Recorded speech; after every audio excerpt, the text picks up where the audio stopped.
In episode 6, we get a 10-year time jump. Rhaenyra and Laenor have had 3 sons. Jace, the oldest, Lucerys, and Joffrey, their baby. And as soon as Joffrey is delivered, Rhaenyra gets word that the queen wants to see him. Rhaenyra is so turned off by the fact that she can't even spend time with her newly born baby that she gets up, having just delivered him, and walks him to the queen, bloody and all. She presents the baby to the queen and the king. The king is over the moon. And when the queen asks what the baby's name is, Laenor blurts out, it's Joffrey, not even consulting Rhaenyra, which pisses her off. But there's one thing about baby Joffrey that everybody notices. It's the same thing that they noticed with Jace and the same thing they noticed with Lucerys. It's the fact that he looks nothing like Laenor. In fact, he looks more like the commander of the City Watch, Harwin, who's Lord Lionel's son. And after visiting with the king and the queen, she's able to take baby Joffrey, show his brothers what he looks like, and then show the real father. She gets a little bit of alone time with Harwin to admire their baby, as Laenor escorts both Jace and Lucerys down to dragon training.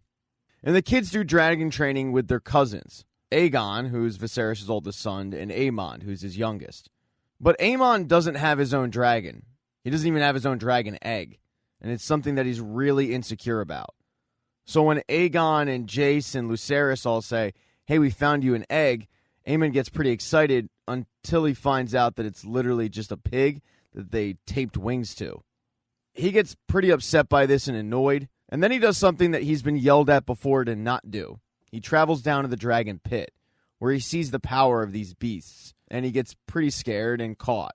He gets escorted back up to go see the queen, where the queen is teaching her daughter Helena all about bugs and whatnot. The queen starts reprimanding Aemon because she told him not to go in the dragon pit, and that's when he explains the whole pig thing. Alicent brings this to the king, and he doesn't really think it's that big of a deal. Boys will be boys kind of thing. She also puts most of the blame on Jace and Lucerys, but it's not so much them, it's their mother. And then she brings up the elephant in the room. That Rhaenyra just had her 3rd child with Harwin. All 3 of them bastards. She feels like it's a slap in the face to the crown. Viserys, meanwhile, is acting like he has no idea what she's talking about because he wants to be completely oblivious to all of it. That actually pisses off Alicent even more. The person she confides in once she gets out of this meeting with the king is actually Criston Cole. He switched from watching Rhaenyra 10 years ago to watching Alicent. And it's as if the two are in a pissing contest of who hates Rhaenyra more, as they walk around the kingdom on their high horse of morality.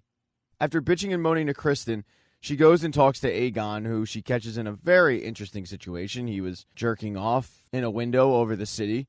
But she approaches him about whose idea was it for the pig. He, just like his father, doesn't think it's that big of a deal. And she tells him it is a big deal. I know you find him annoying, but you have to stick up for your brother because Rhaenyra's children are not going to be your plaything forever. Right now, the way the crown goes, she's going to inherit it, which means that Jace is going to be next in line. Aegon, though, still isn't picking up on why this is a big deal, and Alicent yells, it's because once she takes over the throne, she's going to get rid of everybody that has a claim to it, which means you and your brother, because deep down everybody knows that you should be the heir to the throne. All of a sudden, Alicent sounds a lot like Otto. The next day, the kids get together and they do some training with a sword. They're taught by Criston Cole. This is all observed by the king and his hand. And as they're watching training and watching the kids, somebody else shows up to training. It's Lord Harwin. He starts kind of criticizing Criston's methods on how he's training the kids because he feels like they're not being fair. So Criston decides to train a little bit differently. He matches up Aegon and Jace, even though there's a huge size discrepancy. And what ends up happening is Criston ends up coaching up Aegon while Harwin ends up coaching up Jace.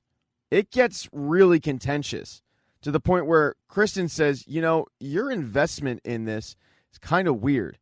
It's the investment you'd only see for like a cousin or a brother or a son.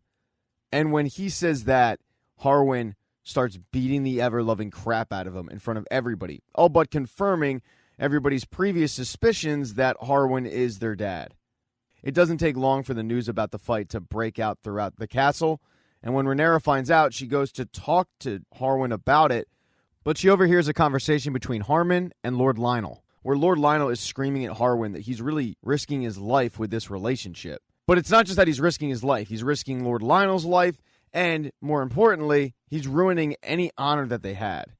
So Rhaenyra decides to let sleeping dogs lie, and she never talks to Harwin at all, just going back to her room, where she sits and waits for her husband.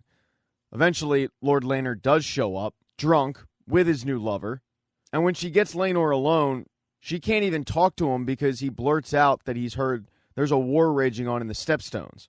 The Triarchy has formed an alliance with Dorne, and he can't wait to get back in a battle. And Rhaenyra brings up the fact that they have a battle raging at home that he has to be there for, because these rumors are becoming louder and louder. The thing is, Laenor doesn't really care. He feels like it's the worst kept secret in the realm. And this was their agreement. They would get married, but they'd be able to do their own thing. They go back and forth for a little bit until eventually she demands, as the heir to the throne, that he stay by her side in King's Landing. The next day, Rhaenyra heads to council, where it turns into a giant pissing contest between her and the queen. Everything that's brought up, they differ on. When the Stepstones are brought up, Rhaenyra blames the crown for not fortifying it after Daemon's victory a decade ago. Alicent points out that the crown doesn't have that money, fortifying it's pretty expensive, and Rhaenyra says, yeah, so are wars. Actually, wars are more expensive. Alicent tries to wrap up council, but Rhaenyra says, no, I have something to say. You know, our families, well, there's a rift there. It's been forming for a while. But before we were one house, we were actually friends. Rhaenyra then proposes a marriage between her oldest, the future heir to the crown, Jace, and Helaena, joining the two families once again. She also promises that if her dragons have more eggs, she will give them over to Alicent and her side. That way, Aemon will have his own egg. The king thinks this is a great idea. He's over the moon about the thought. But Alicent doesn't agree, and she gives Rhaenyra, yeah, we'll talk and think about it. And while the king is a little blind to it, Alicent points out she is drowning right now. She's backed up with these rumors, and she feels like if she offers this up, it'll all be swept under the rug. Even after the king points out this is a good deal for them and a good marriage and good match, Alicent says to him, yeah, you can do it when I'm dead. She then escorts the king into his room, and he's going to rest, but they get interrupted by Lord Lionel. After what happened with his son, he feels like he can no longer be the hand of the king, and he tries to resign. But he's really pussyfooting around the real issue. He's not going to come right out in front of the king and the queen and say, yeah, I'm resigning because my son just had his third child with your daughter who's actually married. So he really just has to hide behind the fight, which Harwin was already reprimanded for. He was fired from the City Watch. And to the king, that's punishment enough. So the king rejects Lionel's resignation. He does ask the king to allow him to escort Harwin to Harrenhal, the family castle. Harwin was to take it over long ago, and now it's time. And the king says, yeah, go ahead, do what you got to do. But Alicent is so annoyed at her husband for continuing to dig his head into the sand that she just walks out. She decides to go and have dinner with Harwin's brother, Lord Larys. And Larys has heard about the fact that his father had a meeting with the king, and that's when Alicent fills him in on everything they talked about. Suddenly, Alicent is beating herself up over the fact that 10 years ago, she didn't speak up on Otto's behalf, and it led to him getting fired.